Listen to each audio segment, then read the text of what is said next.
Ya, Bismillahirrahmanirrahim. Assalamualaikum warahmatullahi wabarakatuh. Waalaikumsalam warahmatullahi wabarakatuh. Ya, alhamdulillahirrahmanirrahim. Wassalatu wassalamu ala asrofil anbiya wal mursalin wa ala alihi washabihi asma'in amma ba'du. Ya, terima kasih kepada teman-teman. Segala puji bagi Allah, Tuhan semesta alam yang telah memberikan rahmat, nikmat iman, dan nikmat sehat kepada kita semua. Amin. Dan salawat serta salam selalu kita curahkan kepada Nabi besar Muhammad Shallallahu Alaihi Wasallam beserta keluarganya, sahabatnya, dan semua pengikutnya hingga akhir zaman, insya Allah. Ya baik, untuk membuka webinar talk show, BMT Talk Show seri ke-8, mari kita bersama-sama membaca basmalah. Bismillahirrahmanirrahim. Ya, ketemu lagi dengan saya, Reda Sutama. Apa kabar teman-teman, Bapak-Bapak Ibu sekalian? Semoga selalu dalam lindungan Allah. Selamat datang kepada para pejuang keuangan ekonomi syariah. Saya ucapkan jazakumullah khairan katsiran atas partisipasinya mengikuti webinar BMT Talk Show Series. Semoga kita bisa bersama-sama mendapatkan manfaat dan keberkahan dari ikhtiar ini dalam mengembangkan keuangan mikro syariah di Indonesia. Ya, para peserta sekalian yang kami hormati, perkenalkan nama saya Reda Sutama. Saya perwakilan dari Syariah Ways Teknologi yang insya Allah akan membantu sekaligus memoderatori kegiatan webinar BMT Talk Show volume ke-8 hari ini. Sekedar info, BMT Talk Show sudah ada di YouTube channel. Nanti bagi yang ingin menonton, silahkan hubungi admin Syariah Ways atau WA bisa ke saya atau cek di link videonya. Ya, sebelum kita mulai, saya kembali menjelaskan sedikit mengenai BMT Talk Show webinar series, yaitu sebuah rangkaian webinar yang membahas berbagai isu terkini di dunia keuangan mikro syariah. Event ini merupakan hasil kolaborasi kreatif Syariah Ways Teknologi dengan Mikro Syariah ID. Insya Allah BMT Talk Show webinar ini akan diselenggarakan rutin setiap malam Rabu malam, ya, di setiap minggunya.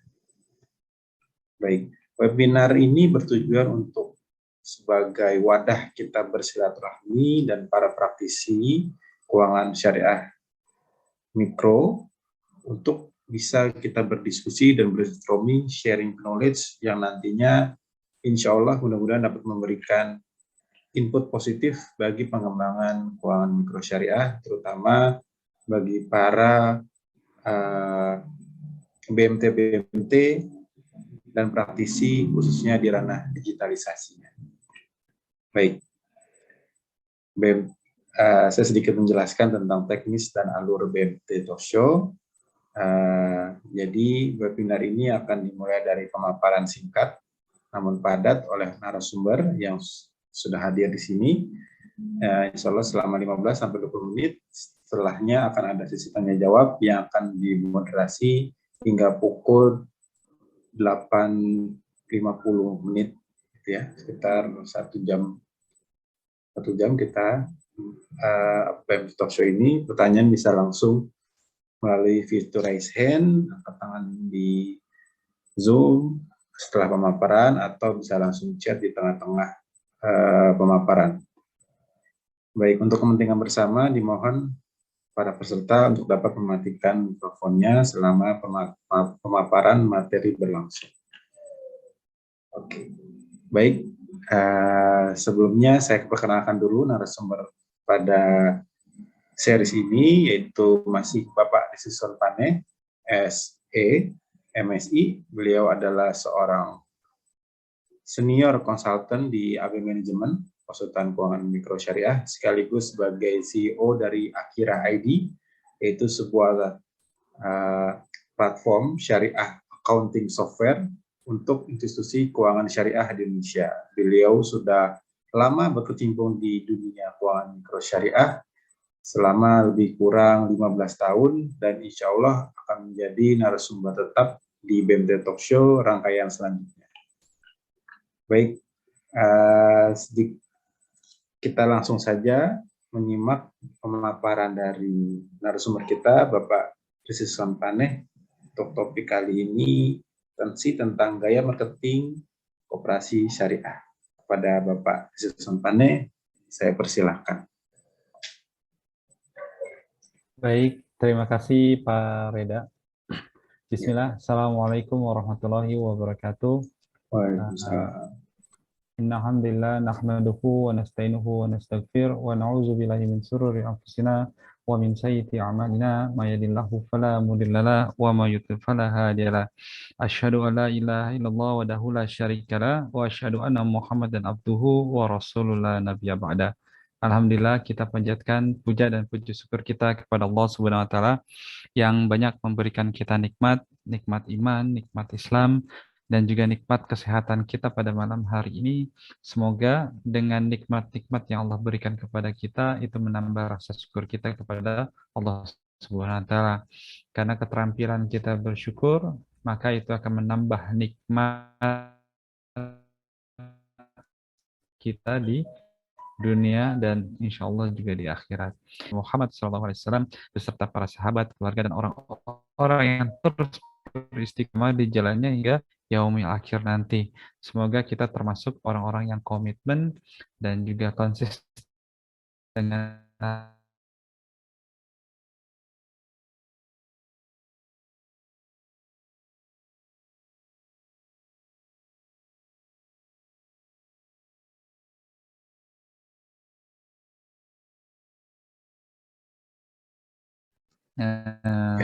materi yang kemarin. Kenapa gaya marketing kita harus berubah? Ini akan diulang lagi bahwa marketing pada tahap awal semua hanya menawarkan bagaimana menjual output produk dari sebuah perusahaan. Produk diciptakan kemudian diproduksi secara massal hanya untuk sekedar mematuhi permintaan dari semua customer. Tapi sisi-sisi lain tidak pernah diperhatikan oleh para pemilik perusahaan atau orang-orang yang menjalankan perusahaan. Nah, marketing pada era teknologi informasi, konsumen sangat memudahkan mendapatkan informasi dari manapun, sehingga apa yang mereka beli, apa yang mereka dapatkan dari jasa yang diterima oleh mereka dengan membayar, itu juga berefek kepada dari mana kemudian produk ini diciptakan, dari mana kemudian produk ini dibuat. Efeknya apakah memberikan kebaikan atau justru memberikan efek yang negatif bagi lingkungan, bagi masa depan, ataupun kepada yang lainnya.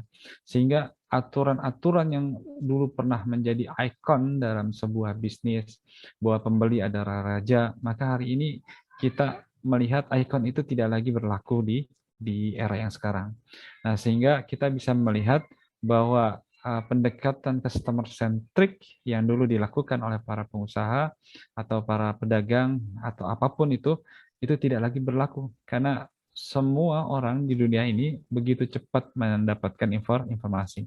Sehingga kita bisa lihat bagaimana terjadi pergeseran nilai. Dulu mungkin barang-barang yang sifatnya black market itu bisa laku, bisa ada yang membeli. Sekarang dengan adanya nilai-nilai yang kemudian juga tersampaikan di era teknologi sekarang, orang kemudian bertanya-tanya, ini barang legal atau tidak gitu. Sebagus-bagusnya barang, kalau kemudian dibeli dengan cara yang salah, dia akan cenderung tidak menginginkannya lagi.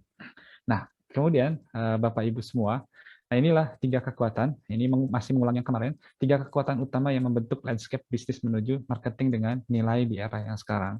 Kemarin kita sudah membahas masa partisipasi dan kolaborasi. Nah, hari ini kita membahas 2 langsung, mudah-mudahan waktunya cukup, yaitu masa paradoks globalisasi dan budaya marketing. Yang kedua adalah masa masyarakat kreatif dan human spirit marketing. Baik, kita langsung saja kepada masa paradoks dan kultural marketing. Bapak, Ibu semua, paradoks itu adalah sesuatu yang bertentangan antara 2 hal. Nah, ini kemudian kata ini digabungkan dengan paradoks globalisasi. Kita lihat apa itu globalisasi. Sedikit saja kita bahas bahwa pembentukan perilaku baru konsumen menuju marketing dengan nilai itu sangat dipengaruhi oleh globalisasi. Dan globalisasi ini sangat efektif digerakkan oleh teknologi.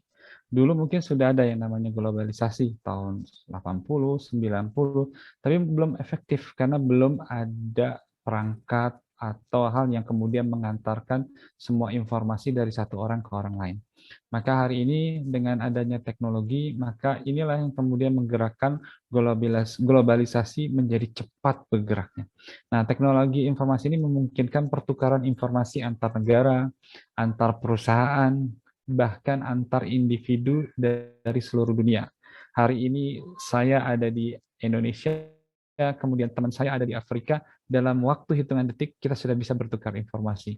Nah, ini sangat dahsyat. Dulu untuk mendapatkan informasi ini, kalau teman saya ada di Afrika, itu kita harus naik pesawat, kemudian baru sampai ke Afrika, baru kita dapatkan informasi.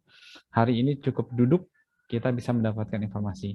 Nah, teknologi transportasi ini juga sangat luar biasa, memfasilitasi perdagangan dan pertukaran secara fisik lainnya dalam rantai nilai global. Walaupun tidak semaju teknologi informasi yang ada, itu melambangkan dimulainya dunia kemerdekaan dan demokrasi. Ya, sama-sama kemudian berhasil, tapi hasilnya memang bertentangan.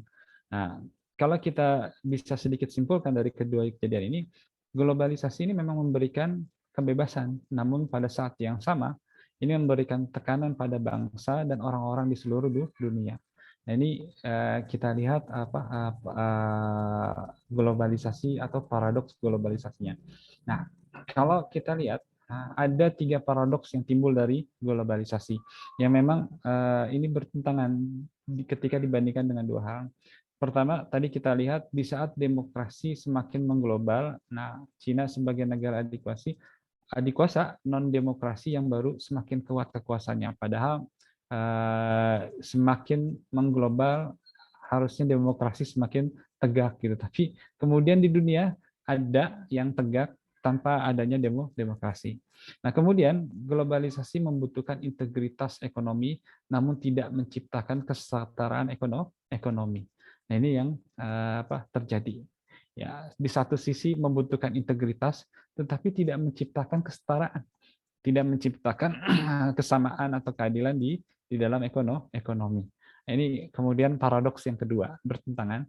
Yang ketiga, globalisasi tidak membuat keseragaman, tetapi membedakan budaya. Bisa kita bayangkan, ya, dia tidak membuat keseragaman, tapi dia membedakan kebudayaan. Nah, ini paradoks lagi yang ketiga. Sebetulnya masih banyak paradoks-paradoks yang muncul, tapi 3 ini saja sudah cukup kalau kita perhatikan. Kemudian kenapa kemudian ini mempengaruhi marketing dan kita juga sebagai orang di Indonesia, lebih khususnya kemudian nanti kita sebagai praktisi di koperasi syariah harus bisa melihat tren ini sebagai tren yang cukup layak untuk kita pelajari. Nah, kalau kita lihat tadi, ketiga paradok tersebut sudah cukup menjelaskan mengapa perilaku konsumen berubah di era globalisasi dan mengapa marketing dengan nilai diperlukan untuk menekan tren tersebut. Ya, karena memang tidak ada yang sama di luar prediksi. Orang melihat kulitnya di luar kulitnya bagus, tapi begitu melihat dalamnya kok beda gitu. Nah, sehingga muncul kecemasan, kemudian muncul hal-hal yang lain, kemudian menimbulkan rasa tidak nyaman dan ketidaknyamanan di dalam memakai barang atau menggunakan jasa dari para pebisnis. Nah, kita lihat dampak utama dari globalisasi, paradoks globalisasi adalah perusahaan saat ini saling berkompetisi untuk memberikan kontinuitas, koneksi dan arahan. Ya, cuman tadi kita sudah melihat bagaimana paradoks globalisasi ini mempengaruhi. Ya, bahkan semuanya sudah cukup menjelaskan mengapa perilaku konsumen berubah di era globalisasi. Ya, tidak hanya mempengaruhi negara, bangsa, tetapi juga mempengaruhi individu-individu yang ada di dalamnya. Sehingga kita bisa melihat informasi itu langsung menyentuh pada lapisan yang paling bawah, yaitu rakyat atau masyarakat. Sehingga masyarakat bisa mempunyai persepsi sendiri dan kesempatan kita kemudian mempengaruhi secara massal itu sangat sulit di era globalisasi saat ini. Nah, sehingga tadi kita lihat bahwa dampak utama dari paradoks globalisasi adalah perusahaan saat ini saling berkompetisi dalam memberikan kontinuitas, koneksi, dan arahan. Nah, sehingga banyak orang masuk ke dalam grup-grup, kelompok-kelompok, bahkan komunitas-komunitas yang mereka juga perlu arahan, perlu kontinuitas, dan yang lain-lain. Sehingga kalau kita lihat di beberapa literatur atau beberapa pendapat bahwa pendekatan kebudayaan itu menjadi penting, atau bisa kita lihat cultural brands berusaha mengatasi paradoks di dalam masyarakat, karena paradoks itu tidak bisa dihilangkan. Kalau kita melawan, itu sama saja kita menantang arus yang saat ini sedang datang ke arah kita. Yang perlu kita lakukan adalah ketika paradoks itu muncul sebagai sebuah isu atau sebagai sesuatu yang kemudian hadir di tengah-tengah kita adalah bagaimana kemudian cara kita mengelola, bagaimana cara kita mengendalikannya. Nah, sehingga pendekatan tadi, pendekatan secara kultural atau mungkin kita sebut dengan cultural marketing atau cultural brands. Nah, ini bagaimana kita mengatasi paradoks dalam masyarakat mengacu pada isu-isu sosial, ekonomi, dan lingkungan masyarakat yang ada, ya. Atau masyarakat yang memang ditandai dengan kemampuan mereka berkomputer. Nah, ini menjadi kesempatan. Kemudian bagaimana peran koperasi syariah pada masa paradoks atau globalisasi dan cultural marketing ini. Nah, ini menjadi sebuah yang unik koperasi syariah yang ada di Indonesia. Karena kita lihat secara misalnya sebuah negara Indonesia itu punya satu kultural yang mungkin sama dari Aceh sampai dengan Irian Jaya lah. Ya, seluruh Indonesia itu punya satu kebudayaan bergotong royong.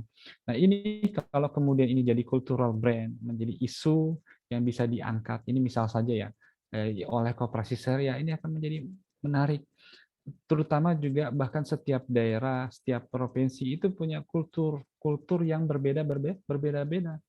Ya, paradoks bisa sama, globalisasi yang terjadi di seluruh dunia, tapi kultural tetap berbeda di setiap. Nah, kalau kemudian koperasi syariah yang memiliki karakteristik yang sudah kita bahas sebelumnya, kemudian melakukan pendekatan-pendekatan kultural brandnya itu mendekati pendekatan-pendekatan kultural yang ada. Nah, ini Masya Allah, ini akan menjadi luar biasa. Nanti kita lihat apakah di dunia sebelumnya sudah ada perusahaan-perusahaan yang melakukan pendekatan cultural brand.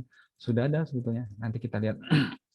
Nah, cultural brand itu harus dinamis karena merek tersebut harus cenderung hanya relevan pada saat tertentu ketika terjadi kontradiksi tertentu di masyarakat. Ya, misalnya dulu pernah ada iklan, saya ingat saya tuh di Coca-Cola itu sering ada iklan-iklan yang menarik-menarik ya. Ketika ingin membangun sebuah semangat tolong-menolong, itu mereka membuat sebuah iklan yang pembelian Coca-Cola itu dibikin 2 tingkat untuk lemari esnya. Jadi kalau ada koin yang setinggi 1,5 meter, itu hanya bisa mengeluarkan 1 kaleng Coca-Cola.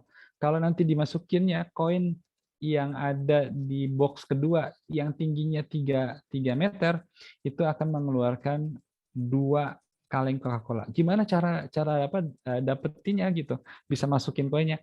Mereka harus bekerja sama saling menggendong. Jadi yang beli 1, yang 1 gendong, begitu dimasukin keluar 2 kaleng, ya yang nggak punya duit juga dapat. Ini dapat kena itu.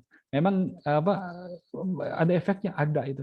Langsung penjualan Coca-Cola pada saat itu sampai dengan 1000% naik gitu.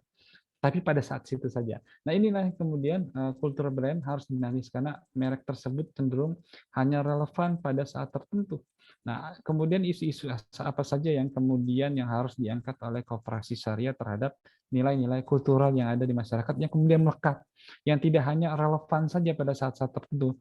Karena bisa jadi budaya itu sudah melekat dan budaya itu bisa digunakan sebagai pendekatan marketing yang sangat luar biasa.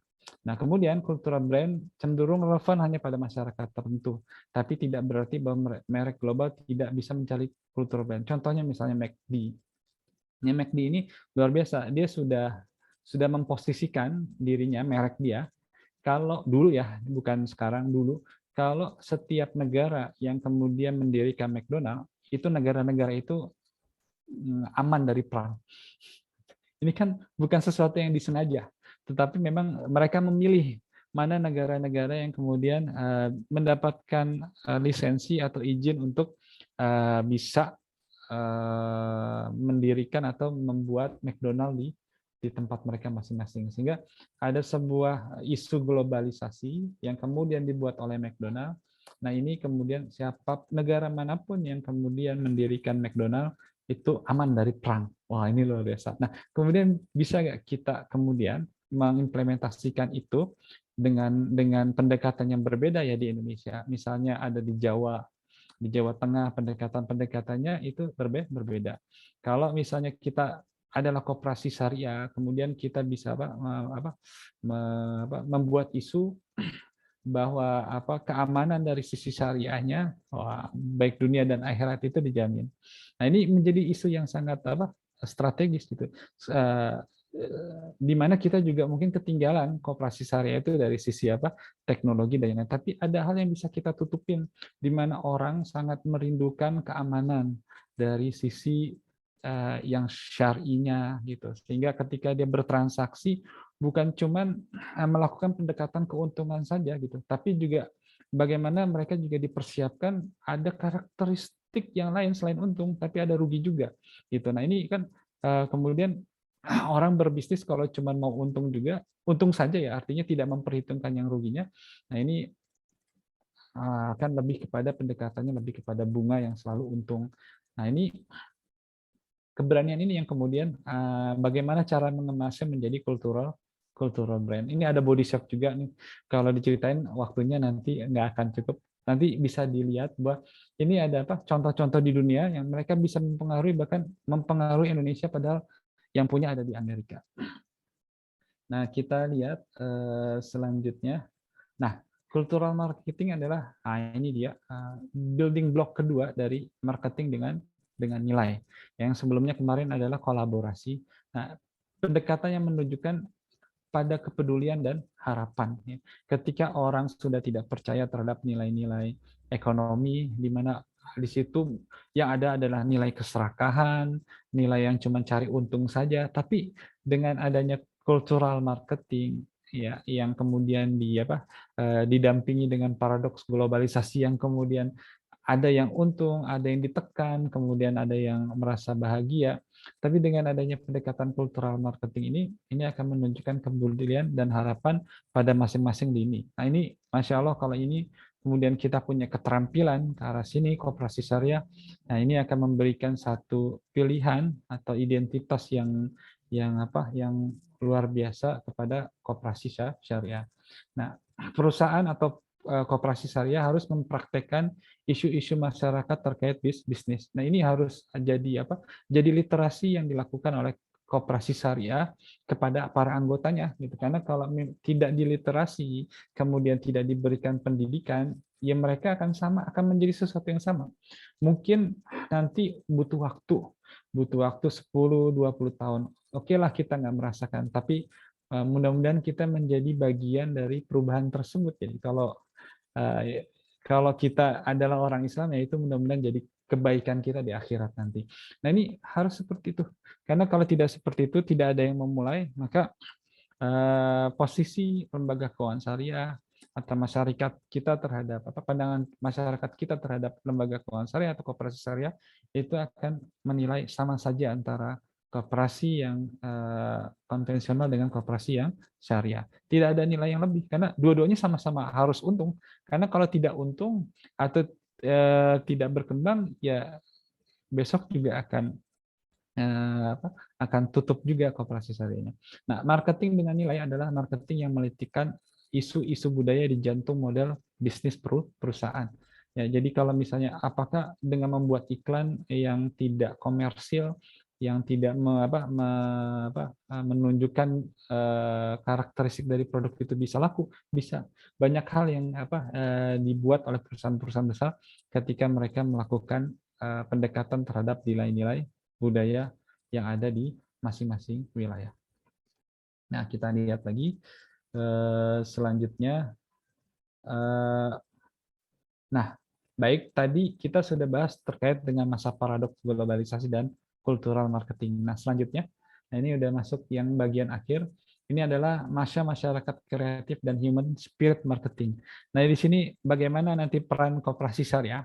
Nah, nanti kita coba lihat. Nah, ini adalah kekuatan ketiga yang mendukung marketing dengan nilai adalah munculnya masyarakat kreatif. Nah, ini sudah kita bahas di pertemuan pertama, dan ini tidak bisa dihindari. Kenapa tidak bisa dihindari? Karena informasi begitu cepat masuk ke dalam setiap wilayah, negara atau rumah masing-masing. Nah, sehingga orang bisa belajar. Yang tadinya tidak bisa masak, itu bisa masak. Bahkan yang tadinya cuma customer bisa jadi prosumer, karena mereka merasa aduh capek juga nih belanja di sini dimarah-marahin, atau belanja di sini kurang ramah, atau misalnya mahal banget harganya gitu. Akhirnya mereka bikin sendiri barang-barangnya, dan dia langsung menikmati sendiri. Nah, dari sini mungkin bisa jadi ketika dia sudah memenuhi kebutuhannya sendiri, si prosumer ini akan menjual barang itu ke orang lain. Nah, mungkin bisa jadi ketika minyak sekarang harganya 2 kali lipat, besok 3 kali lipat, besok 4 kali lipat, mungkin besok masing-masing rumah tangga bisa bikin minyak sendiri gitu. Mungkin dengan menanam kelapa, menanam apalah. Nah, ini bisa jadi merubah, karena bisa jadi karena inilah kemudian masyarakat kreatif yang tidak bisa dibendung oleh siapapun di era yang sekarang. Masyarakat kreatif kebanyakan para inovator yang menciptakan teknologi dan konsep baru. Ini sangat mudah ditemukan saat ini. Kalau dulu, Masya Allah, ini cuma bisa ditemukan di kampus-kampus terkenal, ya kampus-kampus yang memang isinya memang secara material orang-orang pintar semua gitu. Ini sekarang orang-orang seperti ini bisa ketemu di warung kopi, di pojokan, di mana-mana, karena dia otomatis bisa belajar dengan gadget yang dia pegang. Ini kalau dia belajar ya. Nah, dalam dunia kolaboratif yang terpengaruh dengan new wave teknologi, mereka menjadi penghubung antar konsumen. Orang yang tadinya nggak punya apa-apa, yang tadinya tidak bisa apa-apa, atau tidak punya peran apa-apa, bisa jadi dia jadi bahasanya ada yang netizen, ada yang influencer gitu. Nah, ini bisa jadi peran-perannya apakah itu positif atau negatif, tapi ada peran yang kemudian bisa kemudian mendongkrak sebuah perubahan. Nah, bahkan ini akan mempengaruhi gaya hidup, perilaku, membentuk opini orang lain. Ini ciri-ciri dari masyarakat kreatif. Mereka menguntungkan bagi kolaborasi dan cultural brand. Kenapa? Karena dengan adanya orang-orang kreatif inilah kemudian ide-ide bagaimana cara membungkus, bagaimana cara berkolaborasi itu bisa terjadi. Mereka lah koneksi yang akan menghubungkan semuanya, yang kita bahas dari awal dari terakhir. Sebagai orang yang pragmatis, mereka mengkritik merek yang berdampak negatif terhadap kehidupan manusia. Ya, jadi adanya orang-orang ini yang nggak ketahuan di mana-mana itu kalau tidak tidak direkrut atau tidak diajak bekerja sama, nah ini akan merugikan perusahaan yang ada. Nah, salah satu karakter dari sebuah masyarakat kreatif dan maju adalah bahwa orang yakin dengan aktualisasi diri, melebihi keyakinan pada kebutuhan dasar untuk hidup. Dulu kita diajarkan hanya pertama kalau itu ya berarti harus ini dulu, punya sandang, pangan, papan. Tapi di era sekarang orang tidak lagi berpikir seperti itu. Yang dibutuhkan itu adalah aktualisasi dibandingkan hanya kepada kebutuhan dasar hidup. Nah, ini menjadikan masyarakat kreatif ini lebih terhormat dibandingkan mungkin zaman-zaman dulu ya. Yang dulu kita hanya diajarkan kalau mau beraktualisasi ya ini dulu dong, kebutuhan perut dulu gitu. Jadi bicara kebutuhan dasar itu hanya sekedar kebutuhan perut gitu. Tapi di masyarakat kreatif, Masya Allah, ini yang kemudian menjadi improvement di awal itu adalah aktualisasi. Sehingga kita bisa lihat dalam teori Maslow, ya basic needs, ya keselamatan, keamanan, sosial sama. Nah, MK adalah orang-orang yang meyakini piramida terbalik Maslow. Nah, masyarakat kreatif adalah orang-orang yang meyakini piramida terbalik Maslow. Jadi dibalik yang menjadi kebutuhan dasar mereka adalah aktualisasi diri. Makanya jangan heran mereka bahkan kalau misalnya sudah bekerja tidak dihargai, itu bisa ditinggalin kerjanya, nggak perlu dibayar sama apa buat mereka. Ini ciri-ciri mereka, gitu. Bahkan nggak perlu digaji, dan mereka orang yang kerja 9 to 5. Nah, ini mereka bisa kerjanya jam 1 malam, jam 10 malam, karena bisa jadi dapat idenya pada saat malam gitu. Nah, ini perubahan-perubahan ini yang kemudian apakah ini akan dimanfaatkan atau tidak. Nah, ini nanti bagaimana peran koperasi syariah. Mereka mencari sesuatu yang tidak bisa dibeli oleh uang. Nah, ini susah pendekatannya. Kalau dulu orang berbisnis, kalau saya punya uang, ya you kemudian harus nurut ke saya. Nah, masyarakat kreatif ini mencari arti, kebahagiaan, dan realisasi spiritual, ya, di mana mereka yang menjadi penting itu ya, karena masyarakat kreatif itu ya memang benar-benar orang yang bebas gitu, artinya mereka punya kemampuan, punya skill, kerja sedikit aja memang dia udah dapat uang yang cukup gitu. Nah, kita lihat, nah, masa masyarakat kreatif dan human spirit marketing. Sebagai hasil peningkatan tren ini di masyarakat, konsumen sekarang tidak lagi mencari produk dan jasa yang memenuhi kebutuhan mereka, ya, namun juga mencari pengalaman. Nah, ini yang berubah. Ternyata bukan cuma cari yang mereka butuhkan, mereka cari pengalaman dan model bisnis yang menyentuh sisi spiritual mereka. Sehingga kita bisa lihat ada sebuah platform yang ditinggalin oleh seluruh usernya lah atau apa, ya, apakah itu nanti person atau itu teknologi yang sekarang ada, ya, platform-platform untuk belanja dan yang lain-lain, itu bisa ditinggalkan karena ketika mereka tidak memiliki pengalaman di sana, cuma sekedar jual beli, tidak menarik lagi buat mereka. Nah, inilah kemudian di mana kita juga harus merancang bahwa bisa nggak kita memberikan pengalaman-pengalaman di koperasi syariah itu, mulai dari pengalaman rupiahnya, pengalaman ruhiyahnya, bahkan ada pengalaman sosial. Jadi bukan cuma sekedar pendekatan rupiahnya, tapi ada pendekatan ruhiyah, kemudian ada pendekatan yang sifatnya sosial. Nah, ini kalau tiga-tiga ininya kemudian di package, kemudian dipadu, dan itu bisa mereka dapatkan secara pengalaman mereka, Masya Allah, ini menjadi lengkap gitu, karena ada bisnisnya, ada sosialnya, kemudian ada pendekatan yang bersifat spiritual. Nah, ini memberikan meaning, arti bahwa value proposition dalam marketing masa depan. Nah, ini kan model-model bisnis sekarang mulai dipakai, bahwa segala sesuatunya ketika kita membuat model bisnis itu dimulai dari value proposition. Tapi sayangnya kita memang tidak membahas terkait dengan model bisnis. Kita lanjut dulu. Nah, sehingga kita lihat di masyarakat kreatif dan human spirit marketing ini, marketing dengan nilai adalah tentang perusahaan, bagaimana menyusun nilai-nilai ke dalam budaya perusahaan. Ya, tadi kita udah bahas ya tentang paradoks dan cultural marketing. Nah, sekarang bagaimana sebuah perusahaan itu menyusun nilai-nilai ke dalam budaya perusahaan, dan bukan cuma sebagai tagline saja, tapi memang menjadi kebiasaan. Ya, seperti masyarakat kreatif, perusahaan harus memikirkan aktualisasi diri mereka melampaui tujuan yang bersifat materi. Ya kan, kalau bicara bisnis itu naik turun itu biasa gitu. Yang jadi nggak biasa adalah ketika perusahaan untung, kemudian rugi. Nah, itu akhirnya kalang kabut. Wah, ini diganti laporan keuangannya.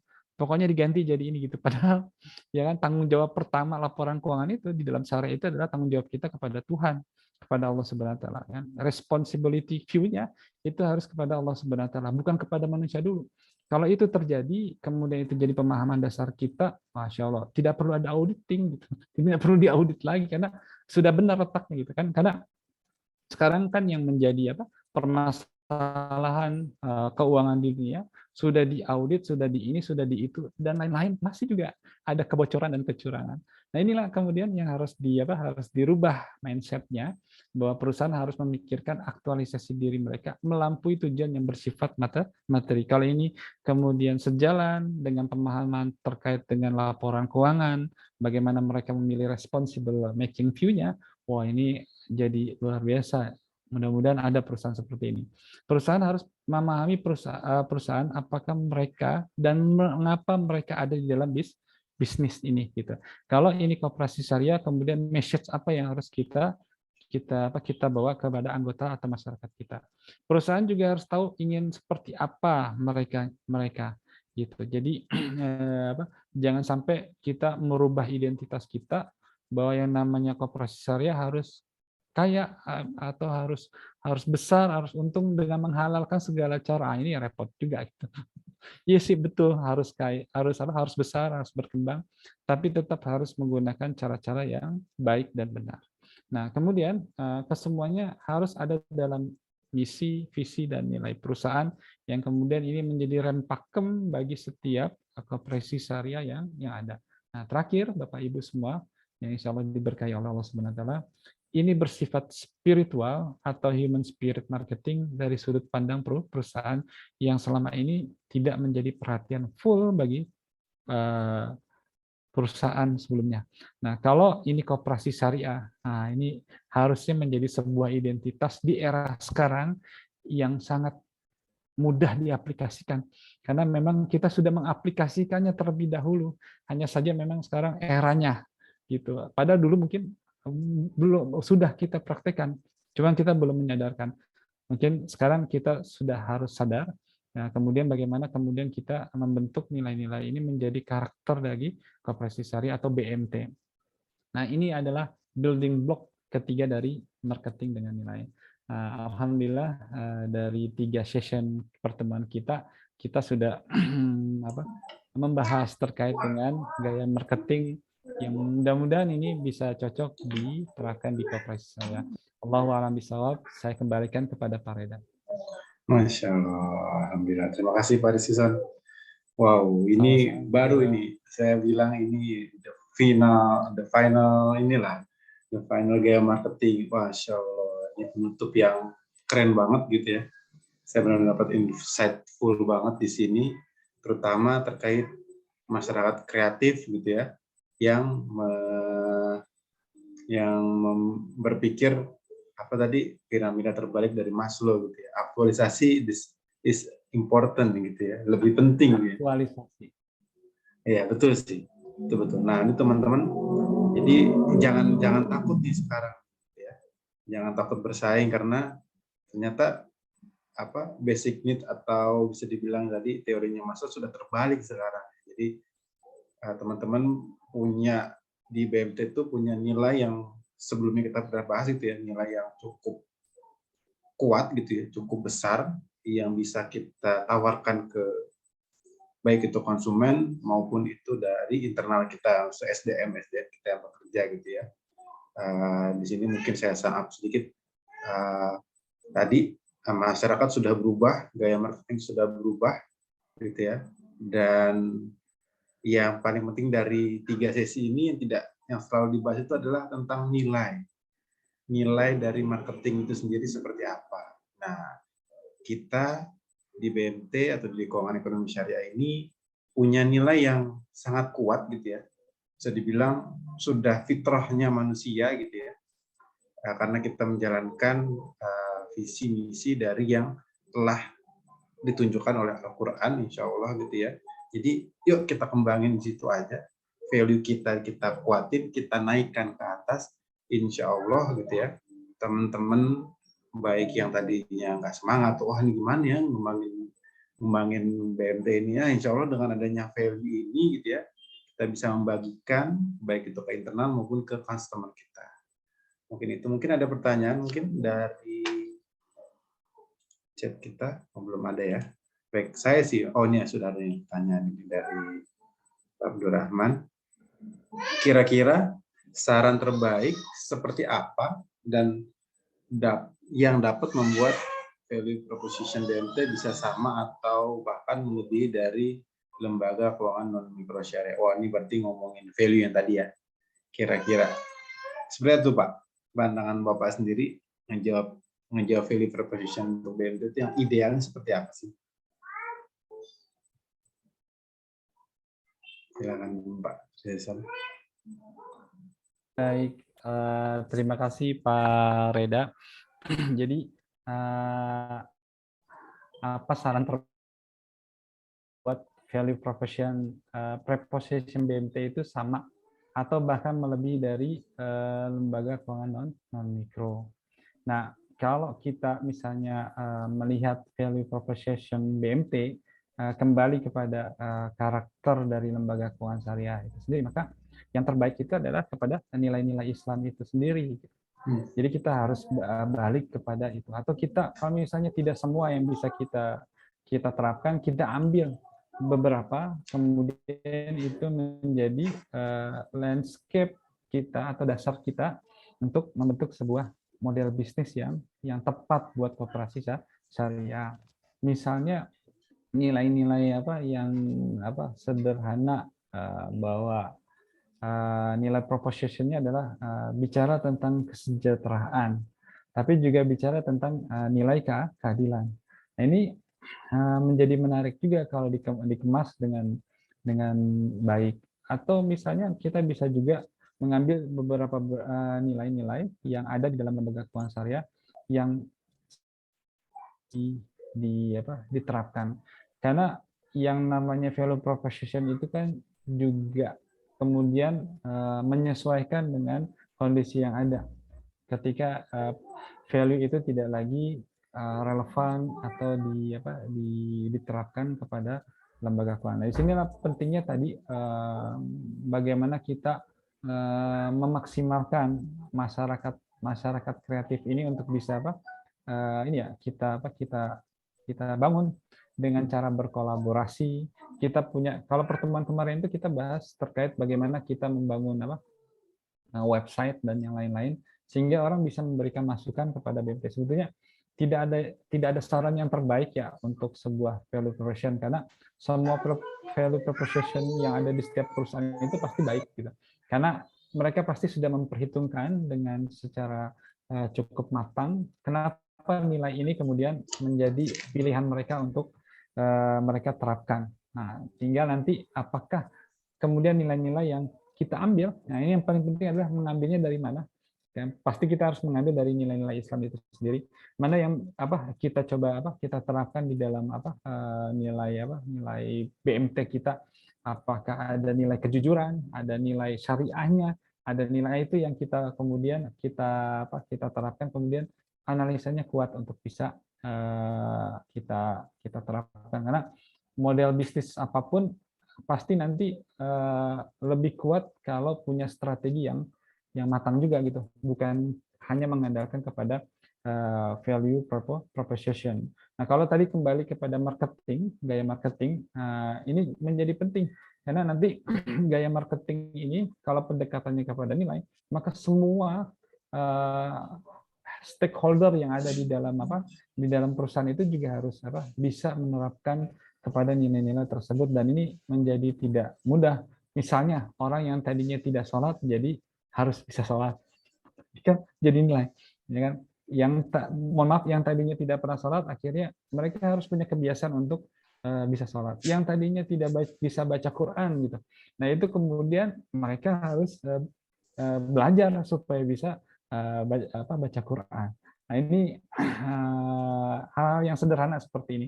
Yang tadinya nggak ngerti murabahah, mau nggak mau mereka harus belajar bagaimana fikih di dalam murabahahnya. Nah, ini contoh-contohnya seperti itu, Pak Red. Masya Allah. Ya, siap. Wah, itu ya tadi ya. Jadi terkait value proposition semuanya baik, tapi coba dikembalikan lagi karena kita bahas sebelumnya dari value yang memang berdasarkan atau bersumber dari sunnatullahnya gitu ya, Al-Quran, hadis, apalagi untuk yang keuangan ekonomi syariah, terutama itu bisa melihat atau menggali lebih jauh gitu ya, nilai-nilai yang ada di dalam Al-Quran. Seperti apa sih ekonomi syariah gitu ya? Seperti apa sih keuangan gitu ya? Keuangan syariah, petunjuk-petunjuknya di Al-Quran seperti apa? Itu mungkin ya, Bro. Ya. Ya, Pak Reda, gimana, Pak? mohon maaf bisa Ya. diulang. Ininya putus-putus. Oke. Iya. Jadi tadi saya berpikir untuk value proposition itu memang atau mesti bisa lebih digali ditulis, lagi. Pak Reda. Baik. Putus ya. Oke. Jadi gini, Pak, kalau misalkan value-nya itu kan memang kita berharap atau diambil dari Al-Quran dan hadis ya. Maksudnya kita bersumber dari sana gitu ya, menggalinya dari nilai paling kuat yang kita bisa terima gitu ya, dan dan itu fitrahnya manusia itu kan dari ya udah dari Al-Quran dan hadis itu ya. Nah itu mengejawantahkan itu dalam sebuah entitas BMT itu apa harus benar-benar apa ya gimana ya? Gimana sih caranya gitu? Maksudnya kan ada yang, oh saya nggak ngerti nih value dari BMT itu yang kita mau kembangin itu seperti apa. Yang tadi bilang jujur, ya udah kita taruh jujur. Tapi mengaplikasikan di lapangan untuk menggait customer, terus membuat produk gitu ya. Itu kan butuh proses juga ya pastinya gitu kan. Tapi maksudnya gimana supaya BMT itu benar-benar bisa lah mengerjakan itu gitu. Kayaknya perlu training sendiri kali itu. Putus-putus ya Pak? Reda, mohon maaf suaranya putus-putus, saya dengarnya putus-putus Pak Reda. Oke. Ya itu maksudnya bisa dibilang bagaimana sih membumikan gitu. Bagaimana membumikan konsep value proposition ya. Nah ini sebetulnya ini Pak Reda, mohon maaf. Jadi yang kita bicarakan terkait dengan marketing nilai dengan value proposition itu sedikit berbeda ya. Jadi kita tadi tidak membahas banyak tentang konsep value proposition karena dalam value proposition itu bagaimana kita membentuk sebuah model bisnis yang baru terkait dengan kekuatan produk dan yang lain-lain. Tapi kalau tadi yang saya bahas terkait dengan value di marketing, terutama di masyarakat kreatif ya tadi kita bahas di human spirit marketing, itu terkait bagaimana kita ini menangkap sebuah isu bahwa ada kehausan orang ya, bahwa orang tidak lagi sekarang mementingkan nilai-nilai yang sifatnya material gitu. Ada sebuah masyarakat ya yang memang mereka sangat mendahulukan kebutuhan aktualisasi diri mereka. Sehingga dengan adanya masyarakat yang seperti ini, maka lahirlah model-model bisnis yang kemudian menyentuh sisi spiritual mereka. Nah, bagaimana dengan posisi marketing? Nah, ini akan menjadi sebuah nilai di dalam marketing yang akan menentukan marketing di masa depan. Ya, 5 tahun lagi, 10 tahun lagi, masyarakat kreatif ini akan mempengaruhi karena jumlah mereka semakin banyak. Anak-anak yang kecil yang tidak bisa coding, itu ada anak umur 3 tahun, 5 tahun itu udah bisa coding dalam programmer. Dulu kalau nyari programmer itu umur 21, yang itu belum pengalaman gitu. Tapi sekarang umur 15, 16 udah bisa menjebol. Nah, ini contoh-contoh yang ada di masyarakat kreatif bahwa mereka tidak lagi mementingkan nilai-nilai hal yang sifatnya material. Kenapa? Karena mereka memang udah punya skillful sehingga mereka melihat ada kejenuhan, ada kecemasan dengan cara kerja yang sekarang. Nah, sehingga inilah kemudian isu-isu inilah yang kemudian ada dan berkembang di masyarakat kita, dan bagaimana kemudian koperasi syariah kemudian menangkap isu ini. Nah, ini yang kemudian mereka harus lakukan ya, bahwa bahwa ini bersifat spiritual dan human spiritual terhadap marketing, di mana harus ada semangat yang pendekatannya bukan lagi kepada manusia seutuhnya. Mereka punya pikiran, mereka punya jasad dan yang lain-lain, tetapi juga lebih kepada human spirit-nya yang harus menjadi pendekatan. Sehingga bagaimana koperasi syariah bisa merancang, bisa memberikan pengalaman kepada para konsumennya atau para anggotanya itu dengan pengalaman rupiah, pengalaman ruhianya, dan juga pengalaman sosialnya. Seperti itu Pak Reda. Siap. Alhamdulillah. Jadi gitu ya teman-teman ya. Kalau ada yang masih kurang jelas, langsung tonton aja nanti di YouTube. Nanti bisa komen di sana. Nanti insya Allah nanti jawab sedikit-sedikit ya. Gitu ya Pak ya. Kayaknya teman-teman mesti ngulang-ulang lagi tadi yang penjelasan, atau mungkin ada yang kelewat gitu. Ada sesi 1, 2, dan 3 untuk gaya marketing, mungkin bisa diulang lagi nanti teman-teman. Bisa pelajaran lagi, kita sudah sediakan channelnya ada di YouTube, nanti bisa langsung chat adminnya atau langsung search aja. Belum bisa di search ya, karena ini memang kita masih masih apa ya, masih untuk teman-teman spesial, teman-teman lah gitu. Kita belum bisa bagian secara umum. Jadi nanti Insya Allah bisa kalau nanti ya, ngikutin dari yang ke-1, ke-2, dan 3, insya Allah ya, jadi utuh nanti Pak Reda. nah, betul. Ini ya. Nah, itu nanti kita buatkan di dalam YouTube. Kalau masih kurang juga, request saja. Mungkin kita bisa bantu lagi untuk teman-teman bisa mengenal lebih jauh tentang marketing, gaya marketing di koperasi syariah itu yang keren atau dan bagus dan ideal seperti apa. Gitu kali ya. Baik, alhamdulillah banget ini ya, final untuk marketing koperasi syariah. Masya Allah, luar biasa Pak Rizison. Terima kasih banyak atas pemaparan dan insight-nya. Sangat-sangat membuka wawasan banget tentang, terutama tentang masyarakat kreatif gitu ya. Dan insya Allah selanjutnya kita akan bahas tentang topik yang lain. Nanti tunggu aja di BMD Talk Show seri ke-9. Terima kasih kepada Pak Rizson. Mari kita tutup dengan membaca Alhamdulillahirrahmanirrahim dan doa penutup majelis. Subhanaka wa bihamdika asyhadu an la ilaha illa anta astaghfiruka wa atubu ilaik. Terima kasih kepada Bapak Ibu sekalian, peserta. Saya undur diri, mohon maaf atas segala kekurangan. Akhir kata, assalamualaikum warahmatullahi wabarakatuh. Terima kasih Pak Rizson Pane. Terima kasih teman-teman, dan jangan lupa ditonton atau di chat adminnya untuk dapat link ke YouTube. Assalamualaikum warahmatullahi wabarakatuh. Waalaikumsalam warahmatullahi wabarakatuh. Terima kasih Pak.